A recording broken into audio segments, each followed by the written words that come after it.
O gün Ağcabədi rayonunun şəhid xiyabanında şəhidimiz Əli Arif oğlum, Hüseyin oğlum, bilməcəm ki, 5-ci ananın yanına gəlmişik.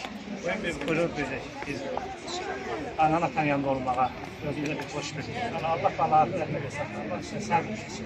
Allah o şad edin. Bugün Bilal qardaşımızın 5-ci ildir. Bugün Bilal'ın timsalında bütün şəhidlərimiz Allah rəhmət etsin. Allah şad olsun, yerlər beş olsun. Bugün kimi də bütün anaların, ataların huzuruna getmək özümüzə bir qürur verir. Xətər deyəm. Uğurla deyirəm ki, sizin kimi analar bir başlayır. Var olun ki, siz yaşın ki, balarınız yaşasınız. Bugün Meyra qardaşımızın 5-ci ildir. Bugün sizin için ağır, uzaqdır. Yani keçmiş, ocağınız keçmiş belə deyirlər, günlərdəndir. Neyləmək olar? Allah sizə səbr etsin, Allah sizlərə dəyməsin. Var olun ki, siz yaşayın, balarınız yaşasınız.